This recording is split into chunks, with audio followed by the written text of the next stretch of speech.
The world now sees East Timor as a peaceful and happy place. The scars of the brutal 24-year Indonesian reign still exist, but the East Timorese are forgiving people. A decade into its independence, there are significant signs of change, the largest being Timor Plaza, the nation's first major shopping centre in the heart of one of Dili's poorest suburbs, Comoro. Yet despite the opulence of Timor Plaza, very few East Timorese can actually shop there, as most live on less than $1 a day.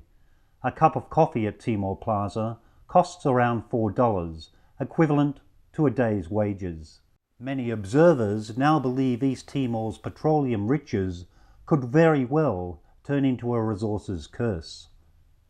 High unemployment, a failing education system, and systemic poverty plague East Timor.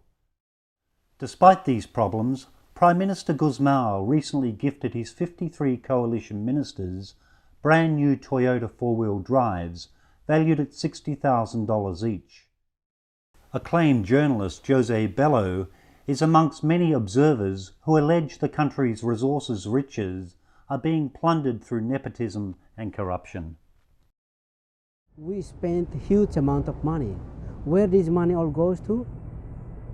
There's assumptions that this money goes into several families. If you look at the structure of the government here, it's too big. 53 ministers, it's a confusing for the leaders here to organize it, but the money spent is a lot. They're all coming from the poor family. They got the position and they get access to the fund. That's what happened. It's more about their family.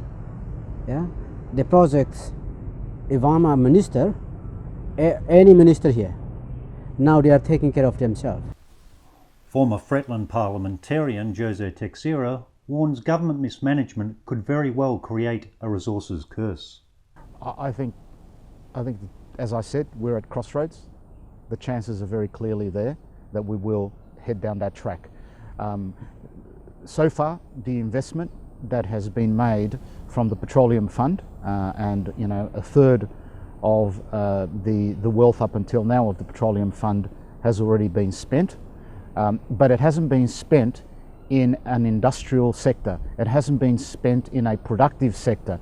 There's been no real investment into a sector that will provide a sustainable economic future for us. It's fundamentally gone on consumption. All of the economic activity that you see is about consumption.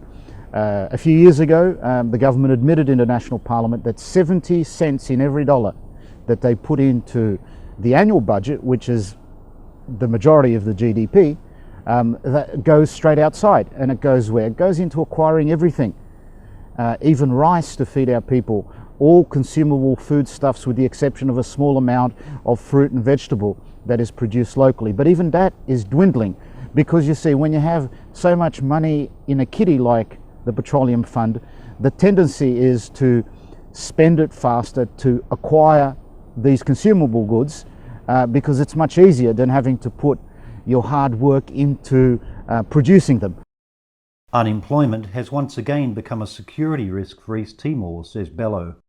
Lack of the job opportunity for the young people is a threat to the security or the stability of the country, because if every year the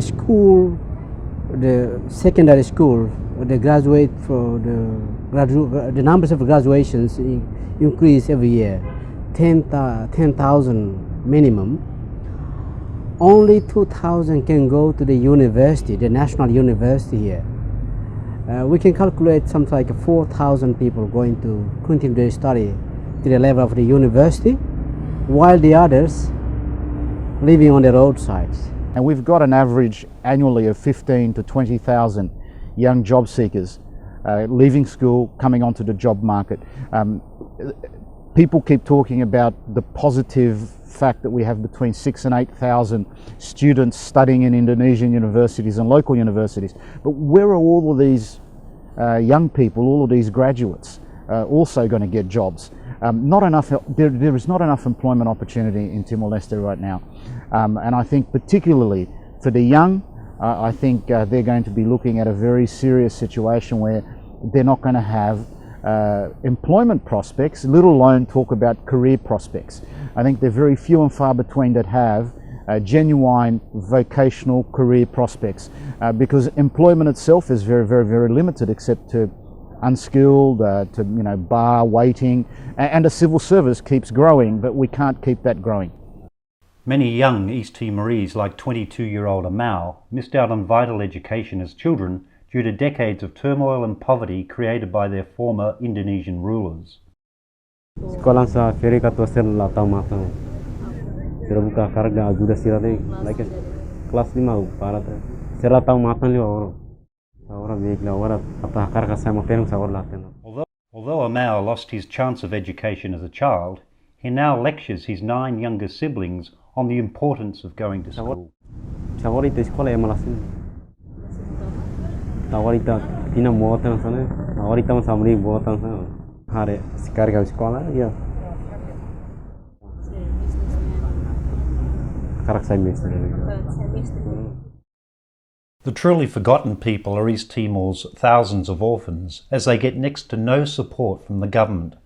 The Catholic Church, a mainstay in East Timor society for generations, provide the main help for orphans and struggling families. Orphanages such as the Dominican orphanage, a few kilometres from the country's parliament, receives just 50 bags of rice off the current government every 3 months to feed more than 70 children. Orphans also get very little help for their education. The government give us only rice, and the electricity is free, and water.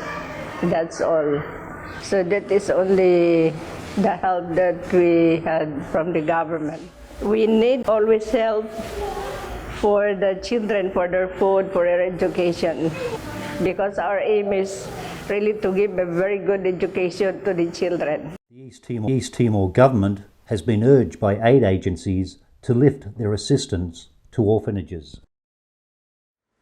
If they can, why not? Supposed to be. No, they have.